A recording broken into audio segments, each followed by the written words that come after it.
오늘의 말씀은 고린도전서 9장 25절 말씀입니다. 이기기를 다투는 자마다 모든 일에 절제하나니 그들은 썩을 승리자의 관을 얻고자 하되 우리는 썩지 아니할 것을 얻고자 하노라. 아멘. 살아있는 교회라는 제목으로 오늘 말씀을 함께 나누고자 합니다. 제가 미국에 있을 때 섬기는 그 미국 연합 감리교회가 있었습니다. 그래서 1년에 한 번씩 그 뉴 잉글랜드 컨퍼런스, 거기선 그 연회를 컨퍼런스라고 하거든요. 그래서 뉴 잉글랜드 연회죠. 1년에 한 번씩 애뉴얼 컨퍼런스가 있는데 그 연회에 참여를 해요. 가서 봉사도 하고 또 어떤 일들이 이루어지나 올 한 해 정리하고 내년을 어떻게 계획하는가 그런 것들을 보기도 하고, 또 가면은 그 서점이 있어요. 서점. 그러니까 콕스벨이라고 하는 그 서점에서 아주 좋은 책들을 그 연회에 많이 가지고 와서 이제 교우들과 신학생들과 또 이렇게 판매를 하는 거죠. 언젠가 한번 그 컨퍼런스에 갔다가 그 서점에 들렀을 때에 제가 무심코 집어들었던 책이 하나 있습니다. 그 책이 The Living Church, 존 스토트 목사님, 복음주의 거장이시죠. 존 스토트 목사님의 살아있는 교회라고 하는 그 책을, 저는 그전엔 그 책을 몰랐거든요.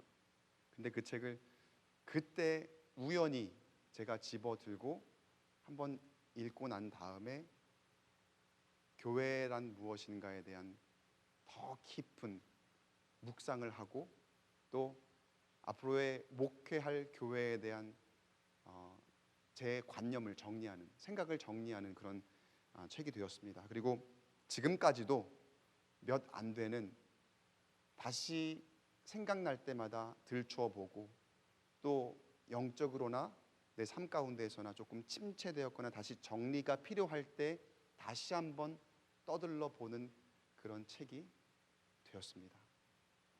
살아있는 교회. 살아있는 교회란 무엇일까? 존 스토트 목사님은 그 살아있는 교회에 이렇게 일단은 전제합니다. 하나님께서 교회를 세우셨고 또 우리를 교회로 부르셨다. 그리고 하나님께서는 그 교회를 통해서 일하신다. 여러분, 하나님께서 교회를 통해서 일하십니다. 믿으십니까? 믿으시기 바랍니다. 교회를 통해서 일하시는데요, 그 교회를 통해서 일하시는 것을 우리가 경험하려면 그 교회는 살아있어야 됩니다. 늘 살아있어야 됩니다. 숨쉬고 역동적이어야 됩니다. 그 살아있는 건강한 교회. 뭐 이렇게 질문하실 분도 있겠어요. 목사님, 그럼 우리가 살아있지 죽었습니까? 우리 교회가 죽었다고 얘기하시는 겁니까? 절대로 죽었다고 얘기하는 게 아니죠. 살아있습니다. 그런데 여러분, 살아있음에도 그 살아있음의 정도라는 것이 있습니다. 얼마나 생생하게 살아있습니까? 아니면 죽다 못해 살아있습니까? 거의 죽어가는 지경에 있습니까? 다 살아있는 거거든요. 근데 그 살아있는 교회, 살아있는 모습이라 한다면은 여기서 말하는 살아있음은 생생하게 살아있음이에요. 역동적이고 정말 그 누가 봐도 야, 저기는 정말 그 살아있음이 느껴지는구나 라고 그렇게 여겨질 만한 그 모습. 그 살아있음의 척도로 존 스토트 목사님은 4가지 요소를 제시를 했습니다. 첫째는 우리의 배움이고요, 둘째는 우리의 예배, 셋째는 우리의 돌봄, 그리고 넷째는 우리의 전도입니다. 오늘 말씀을 들으면서 우리 가운데 이 4가지 요소가 우리 교회가 살아있음에 이 4가지 요소를 잘 우리 교회가 간직하고 있는지, 그리고 나는 그 살아있는 교회를 위하여서 그 4가지 요소 가운데 무엇을 행하고 무엇을 잘 행하지 못하고 있었는지 돌아보기도 하고, 또 또 다시 한번 자신감을 고취하는 그런 시간이 되기를 간절히 소망합니다. 오늘 고린도 교회에 보낸 사도 바울의 편지를 통해서 사도 바울이 우리를 향해 던져주는 건강한 교회를 위한 메시지를 나눠보고자 합니다. 기본적인 질문을 하나 한번 드려볼게요. 사도 바울이 고린도 교회를 향해서 편지를 쓴 이유는 무엇일까요? 혹시 아세요? 사도 바울이 고린도 교회를 향해서 편지를 왜 썼을까요? 하나님의 말씀을 은혜롭게 전하고 또 하나님의 메시지를 나누고 여러 가지를 권면하고 등등 여러 가지 이유가 있었겠지요. 사도 바울이 서신을 작성하는 데는 그런 이유가 있습니다. 근데 궁극적인 이유는 따로 있습니다. 고린도 전서가 쓰여지게 된 이유. 그 이유는 고린도 교회에 문제가 많았기 때문에 그렇습니다. 고린도 교회에 문제가 많아서 사도 바울이 그 이야기를 듣고 로마에서 고린도 교회를 향해서 이런 문제들이 있다고 하는데 이렇게 하지 마시고 이렇게 하십시오. 어떤 해결책을 제시해 주고자 또 하나님의 말씀에 근거하여 교회가 살아가야 될 방향, 그 문제점들을 어떻게 극복하고 해결할 수 있을까, 바로 잡을 수 있을까, 그런 것들을 이야기하고자 고린도 교회에 편지를 쓴 것이죠. 두 번째 질문 하나 드려볼게요. 모든 사람에게 여러분 책임과 권리가 있습니다. 책임이 중요할까요? 권리가 중요할까요? 책임이 중요할까요? 권리가 중요할까요? 어떤 것이 더 중요하다고 할 수 없겠지요. 두 가지 중 하나도 중요하지 않다고 할 수도 없을 겁니다. 근데 많은 경우에는 책임보다는 권리가 더 중요한 것처럼 우리가 말하고 행동할 때가, 그렇게 살아갈 때가 더 많습니다. 권리가 매우 중요합니다. 우리 모두 권리가 있습니다. 그런데 한번 이렇게 생각해 볼게요. 우리 모두가 다 권리만 주장한다면 어떻게 될까요? 제가 두 번째 질문을 드린 이유가 있어요. 바로 고린도 교인들의 성도들의 문제가 있었다고 그랬잖아요. 근데 그 문제가 어디서부터 비롯되었느냐? 바로 자신들의 권리 주장에서부터 시작되었기 때문입니다. 당시 고린도 교회 문제가 참 많았는데 몇 가지 정리하자면은 그냥 간단하게 막 파벌을 지어요. 분파가 있었습니다. 그런가 하면은 그 분파를 넘어서서 서로를 향해서 막 고소 고발을 해요. 네가 잘했네, 내가 못했네. 다툼이 있다가 넘어서 막 송사를 진행을 하는 거죠. 그런가 하면 성적인 문란함이 그 가운데에 있었고, 또 자신들이 지식이 있다 보니까 그 지식 가지고 자기의 생각으로 말씀을 왜곡해서 해석하고 제 눈에 물대기를 하는 그런 현상, 그런 문제, 여러 가지 등등 이런 많은 문제점들이 고린도 교회에 있었더라는 거예요. 근데 이 모든 문제들이 불거지는 시작점이 있어요. 모두가 자신의 권리를 내세우기 시작할 때에 나의 권리로부터 공동체의 문제가 생기기 시작하더라는 거예요. 그도 그럴 것이 여러분, 우리가 내 권리를 먼저 생각하잖아요. 그러다 보면 아까 우리에게 책임이 있고 또 권리가 있다고 그랬잖아요. 권리를 생각하다 보면은 내 책무에 대해서 간과하기 굉장히 쉽습니다. 사도 바울이 우리 교회를 그리스도의 몸에 비유합니다. 그리고 그 그리스도의 몸이 어떻게 하면 건강해야 되나, 건강할 수 있을까에 대해서도 우리에게 이야기하고 있는데, 여러분, 우리 교회도 마찬가지입니다. 우리 교회도 그리스도의 몸된 교회입니다. 그리고 여러분은 그 안에 속한 지체들이에요. 각 기관들이라는 거예요. 그래서 여러분 한 사람 한 사람이 모두 건강하셔야 됩니다. 육적으로나 영적으로나. 그래야 우리 교회가 건강한 거예요. 그래서 여러분을 위해서 늘 기도합니다. 여러분 건강하시도록, 영적으로나 육적으로나. 그래야지 우리 교회가 건강할 수 있으니까요. 그리고 나뿐만 아니라 여기 있는 많은 다른 성도들이 다 그렇게 건강해야 됩니다. 그래야 내가 건강한 겁니다. 그를 위해서 기도하시는 저와 여러분 되시길 간절히 축복합니다. 건강한 교회를 위해서요. 자, 그런데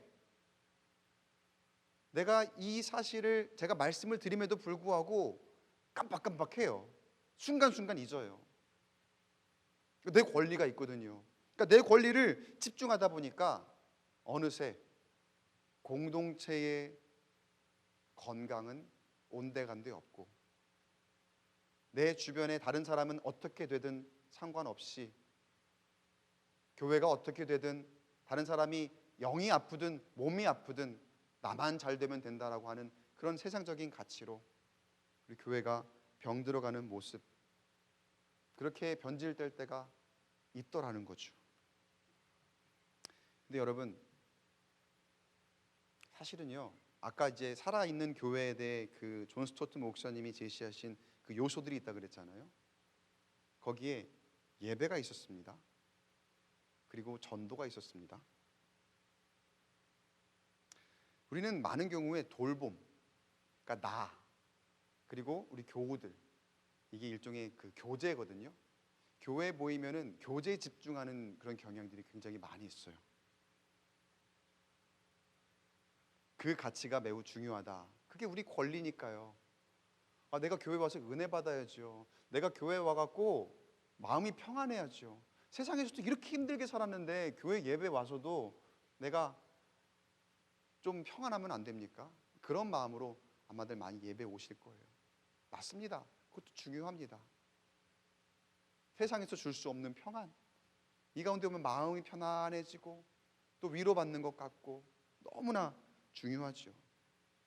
그리고 이제 뭐 우리 교회는 다른 교회도 섬기시다가 이렇게 이사 오셔갖고 이쪽으로 오시거나 아니면 사정이 있어서 교회 이렇게 옮기시고 하는 경우도 있긴 있는데, 왜 그런 걸 보면은 또 이제 사역자들은 이전 교회에서 열심히 일하셨고 애쓰셨으니까 우리 교회에서도 나중에 좀 일을 하셔야죠 라고 하면은, 목사님 좀 지금은 쉬려고요 한다거나, 아니면 아예 그 자체를, 그 자신의 신분 자체를 아예 감추시고 여기에서는 조용히 그냥 예배만 드리고 쉬다만 가야지라고 그렇게 생각하시는 분들도 있거든요.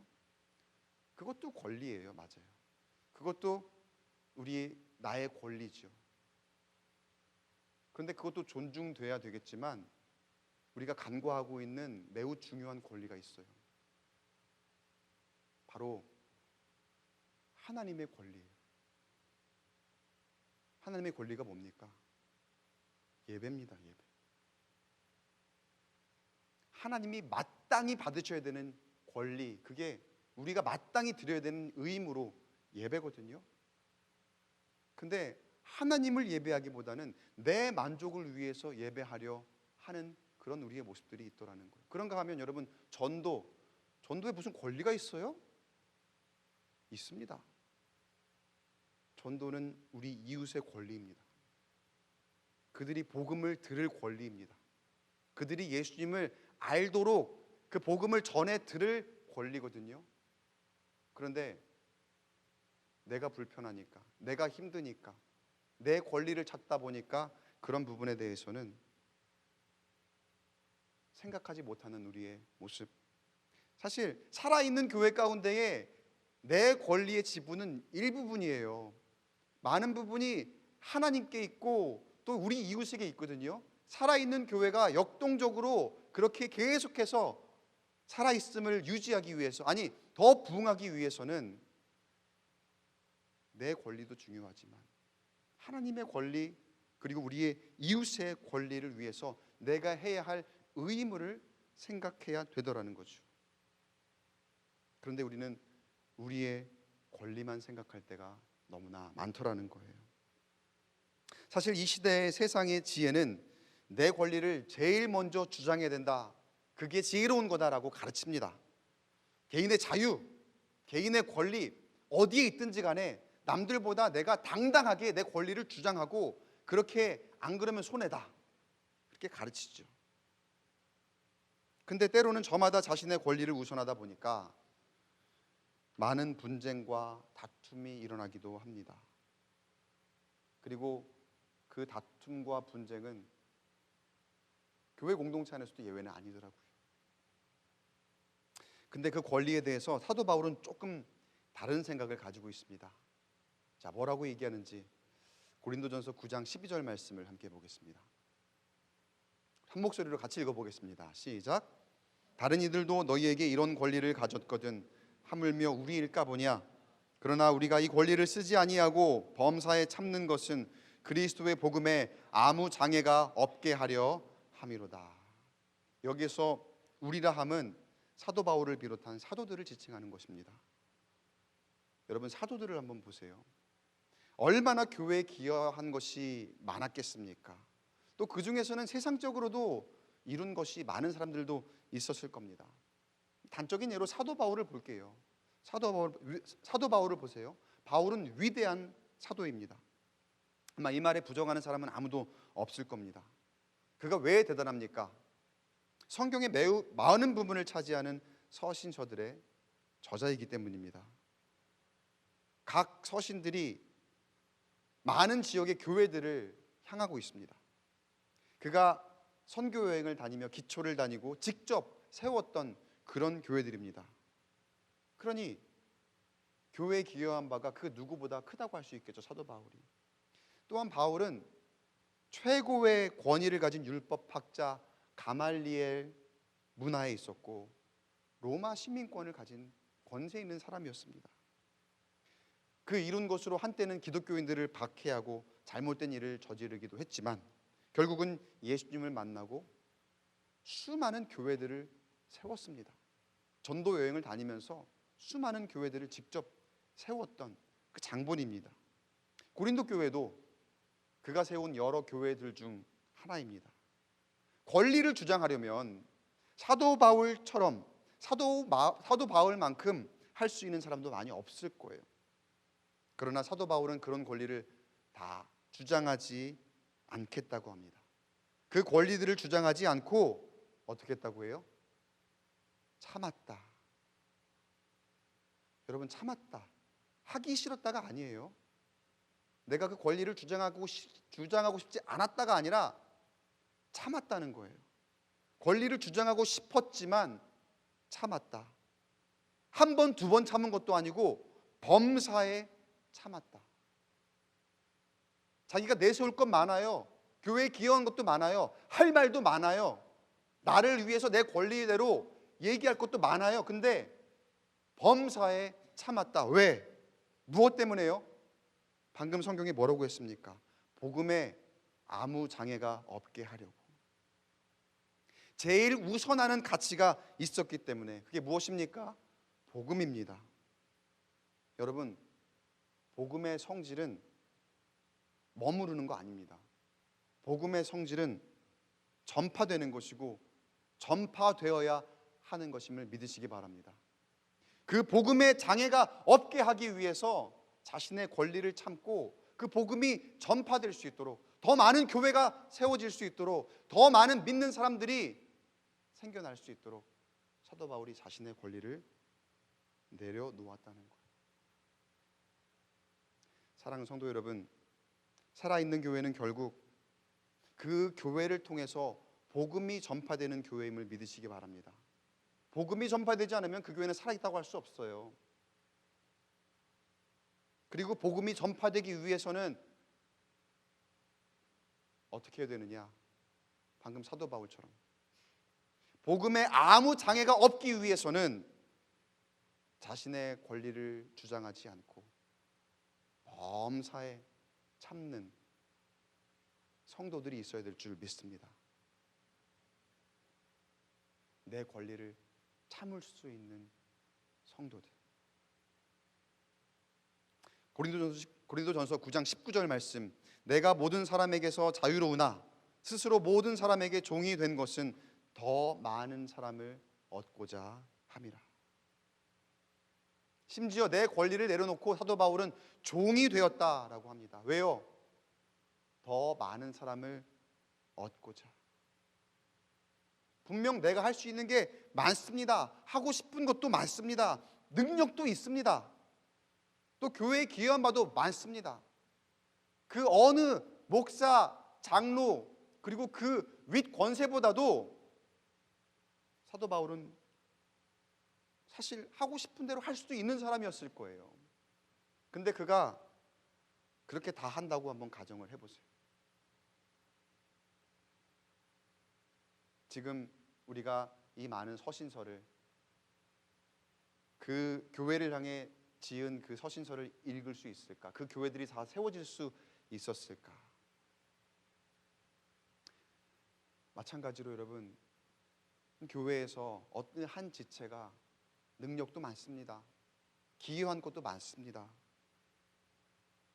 근데 그 한 지체가 그렇다고 해서 하고 싶은 대로 다 한다고 그렇게 가정한다면, 한 지체만 그렇게 기능한다고 한다면 그 몸은 어떻게 될까요?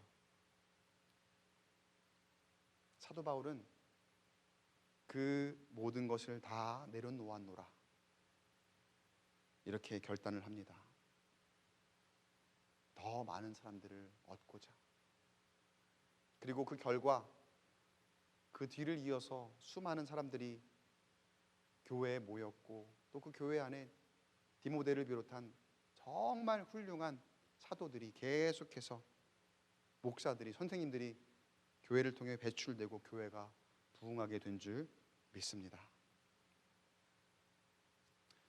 오늘 우리가 읽은 본문 말씀, 사도 바울이 이렇게 비유를 합니다. 25절 우리 같이 한번 읽어볼까요? 시작. 이기기를 다투는 자마다 모든 일에 절제하나니 그들은 썩을 승리자의 관을 얻고자 하되 우리는 썩지 아니할 것을 얻고자 하노라. 이기기를 다투는 자마다, 우리는 항상 세상에 나가면 경쟁 가운데 있죠. 여러분 어떻게 합니까? 이기기 위해서 정말 많은 준비를 하고 또 훈련을 하고. 우리가 이제 쉽게 드는 예가 뭐 스포츠죠. 그중에 마라톤. 저도 달리기 운동을 좀 이렇게 하는데, 좋아하는데 훈련을 할 시간이 참 많지 않아서 이게 좀 어렵습니다. 그리고 이제 지난주에 그 서울 마라톤이 있었고, 그 전주에 춘천 마라톤이 있었거든요. 내년에는 한번 내가 나가볼 수 있을까? 근데 늘 그게 주일에 있어갖고 사실은 힘들어요. 주일에 있으니까. 근데 제가 풀코스를 언제 한번 조만간 빠른 시일 내에 완주해 보는 게 목표입니다.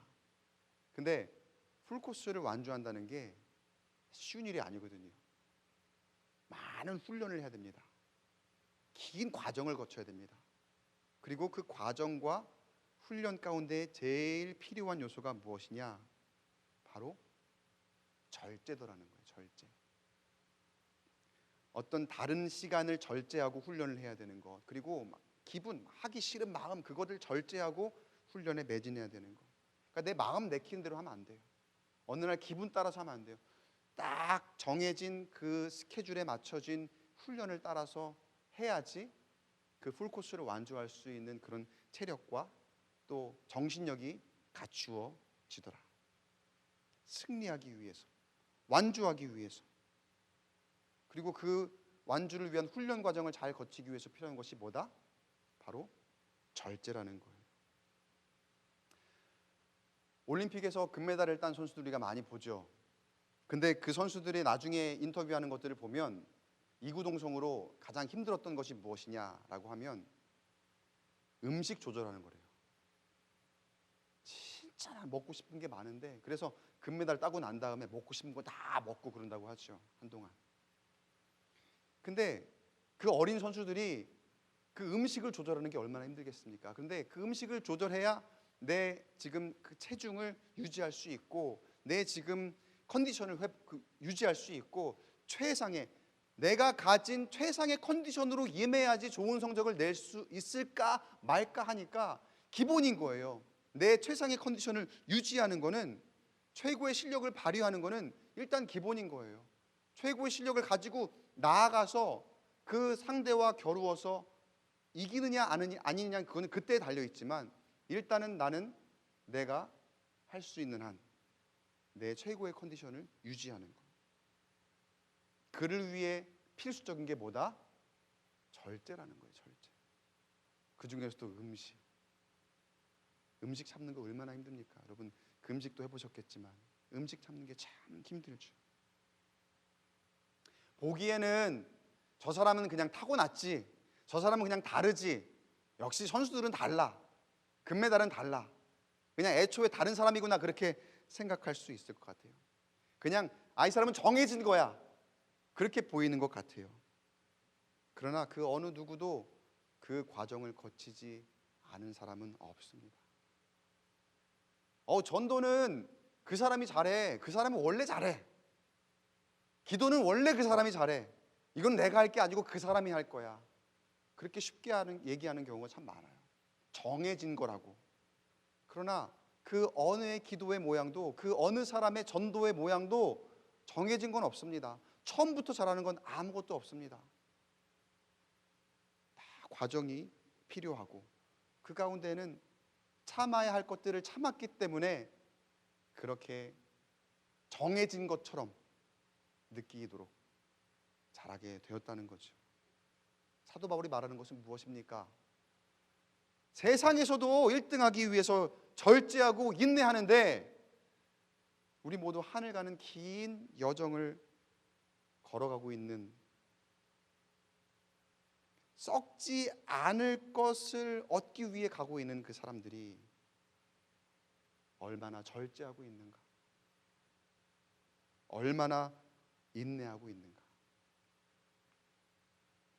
얼마나 내가 속한 이 교회가 진정으로 건강하게 계속해서 그 건강함을 유지하고 지금보다 더 왕성하고 건강해질 수 있도록 얼마나 나를 절제하고 내 모습을 인내하고 있는가. 이게 사도 바울이 오늘 말씀을 통해서 우리에게 말하고 있는 거예요. 고린도 교인들이 참 똑똑했습니다. 우리 교인들 못지않게, 우리 교인들이 조금 더 똑똑하신데 그 고린도 교회가 굉장히 이 똑똑한 사람들이 많았거든요. 그러니까 아는 게 너무 많은 거예요. 이런 건 구원의 문제와 결부되지 않아. 그러니까 괜찮아. 법적으로 문제 안 되니까 괜찮은 거 아니야. 세상 가운데서도 그런 식으로 믿지 않는 사람들에게까지도 괜찮은 거야, 이런 거는. 이 정도는 사회 통념상 괜찮은 거 아니야. 그런가 하면은 교회를 향해서도 교회는 이런 거 아니냐고, 교회가 이래야 되는 거 아니냐고. 고린도 교인들이 똑똑하니까 자꾸 그런 식으로 자신이 생각하는 것, 그리고 자신이 믿는 대로 그렇게 다른 사람들과 이야기하더라는 거죠. 근데 이런 말들을 모두 보면 돌고 돌아 다 자신의 권리의 주장입니다. 내가 이만큼 아는데 나 좀 알아줘. 내가 이 분야엔 전문가야. 내가 변호사고, 내가 판사고, 그러니까 법적으로 괜찮아. 내가 신학을 좀 공부해 봤는데 구원의 문제랑 아무 상관없어. 괜찮아. 아니, 교회에 대해서 내가 공부를 좀 해봤는데 교회는 이래야 되는 거 아니야. 다 맞는 말이에요, 사실은요. 개별적으로 하나하나 보면은 틀린 말 아무것도 없습니다. 근데 여러분, 그에 대해서 사도 바울이 뭐라고 하는지 한번 들어보세요. 고린도전서 10장 23절 말씀 함께 읽어보겠습니다. 시작. 모든 것이 가하나 모든 것이 유익한 것은 아니요, 모든 것이 가하나 모든 것이 덕을 세우는 것은 아니니. 여기서 덕을 세우는 것이란 바로 건강한 교회를 만드는 것을 이야기합니다. 괜찮다라는 말을 여러분 우리가 한번 잘 묵상해 봤으면 좋겠어요. 여러분은 괜찮다라는 말을 어느 경우에 좀 더 많이 쓰십니까? 두 가지 의미가 있어요. 어떻게 우리가 그 컨텍스트를 가지느냐에 따라서. 그리고 괜찮다는 말을 잘 써야 돼요. 하나는 어떤 사람이 굉장히 힘들고 아프고 또 어려울 때 위로해 주는 거죠. 괜찮아, 잘 될 거야, 같이 기도합시다. 그러면 누군가가 나에게 너무 죄송해요, 제가 잘못했어요, 미안해요 라고 할 때 아니에요, 괜찮아요 라고 하는 그런 위로의 괜찮아가 있는가 하면 괜찮아, 야, 이 정도는 그냥 해도 괜찮아, 내가 다 해봤는데 이것 가지고 문제 될 거 아무것도 없어, 목사님이 말씀하시는 건 그냥 하는 말이지, 이 정도는 우리가 모여서 같이 그냥 한잔해도 괜찮고, 또 같이 모여서 뭐 세상적인 얘기도 괜찮고, 괜찮아. 이런 괜찮아가 있어요. 여러분은 어떤 괜찮아를 더 많이 말하십니까? 어떤 괜찮아를 더 많이 나누십니까? 이 정도도 괜찮아라고 할 때 진짜로 괜찮기도 해요, 사실은요. 근데 여러분, 과연 건강한 교회를 세우는가? 모든 것이 가합니다. 다 괜찮습니다. 맞습니다. 그런데 과연 덕을 세우고 있는가? 여러분, 매사에 모든 말씀을 나누실 때, 모든 행동을 하실 때 여러분의 삶 가운데 이 질문을 꼭 해보시기 바랍니다. 괜찮은데 진짜 괜찮은가? 건강한 교회를 위해서 진짜 괜찮은가? 나는 괜찮은 것 같은데 저 사람한테는 괜찮은가? 우리 교회에는 신앙의 연수가 오래된 분들도 있고요, 초신자도 있고요, 여러 부류의 사람들이 많이 있거든요. 근데 우리 교회가 건강하기 위해서라면 정말 괜찮은 걸까? 나에게뿐만 아니라 저 사람에게도 괜찮은 걸까? 교회를 위해서 괜찮은 걸까? 질문해 보시고, 절제가 필요하다면 절제해야죠. 빌립보서 2장 5절 말씀에 너희 안에 이 마음을 품으라 곧 그리스도 예수의 마음이니. 사도 바울이 또 우리에게 권면하죠. 그리고 이후에 그는 근본 본체시나 하나님과 동등됨을 취할 것으로 여기지 아니하시고 오히려 자기를 비워 종의 형체를 가지사 사람들과 같이 되셨고 자기를 낮추시고 죽기까지 복종하셨으니 곧 십자가에 죽으심이라. 사도 바울이 이야기 똑같이 한 거잖아요. 내 권리 있지만 예수님처럼, 예수님도 예수님의 권리가 있지만 그거 주장하지 않고 낮추시고 복종하셨다. 사도 바울이 똑같이 얘기하는 거잖아요. 나도 내 권리를 다 내려놓겠다. 여러분, 교회에 십자가가 있습니다. 십자가가 왜 있습니까? 우리는 얼마나 십자가를 묵상하고 있습니까? 예수님의 십자가, 우리를 살리신 십자가. 여러분, 그 십자가의 은혜가 저들에게도 있습니다. 그 십자가는 우리만의 권리가 아닙니다. 저 세상에도 그 은혜의 권리를 주셨습니다. 우리 교회는 예수의 마음을 품고 있습니까? 우리 교회는 진정 그리스도의 몸된 교회라고 고백하고 있습니까? 이제 다시 우리 교회가 하나님이 인정하시는 살아있는 교회가 되기 위해 나의 권리 얼마든지 있지만 절제하고 인내함으로 무장하고 예수님의 십자가 복음을 전하는 저와 여러분 되시길 간절히 축복합니다. 시간이 지났지만 제가 전도 이야기 조금만 더 하고 설교 마칠게요. 여러분, 전도는 사명입니다. 어떤 권리에 앞서서 행해야 될 우리의 책무입니다. 이 책무를 감당하기 위해 절대적으로 필요한 가치가 바로 절제입니다. 나의 권리 주장하기를 절제하는 것입니다. 참 이해하지 못할 문화가 많죠. 그 안에 속한 사람들도 많이 있습니다. 아우, 저 사람들 이해할 수가 없어. 어떻게 저런 사람들이 있을 수가 있을까? 어떻게 저런 문화 가운데 살아갈 수가 있을까? 그런 사람들에게, 그런 문화에 대항해 나의 권리를 주장하려고 하면서 싸움이 되기도 하죠. 근데 그럼 어떻게 되겠습니까? 그럼 전도란 건 절대로 이루어질 수가 없겠죠. 저 대적하고 싸움이 된다면 어떻게 전도가 되겠습니까? 다른 세대를 향해서, 다른 지역을 향해서 여러 가지 등등 문화가 다르면 복음을 전할 수가 없겠네요. 여러분, 제가 드린 이 말씀을 기억하시기 바랍니다. 나는 이해 못할지 모르지만 하나님은 모두 품으십니다. 믿으십니까? 중요한 한 가지를 기억하시기 바랍니다. 내가 구원시키는 거 아닙니다. 내가 이해하면 좋은 사람, 그래서 구원받을 만한 사람, 혹시 내가 이렇게 판단하고 있지는 않습니까? 내가 구원시키는 건 아닙니다. 나는 이해 못할지 모르지만 하나님은 품으시고, 그리고 우리는 그 하나님의 마음으로 살아있는 교회를 만들어 가야 할 줄 믿습니다.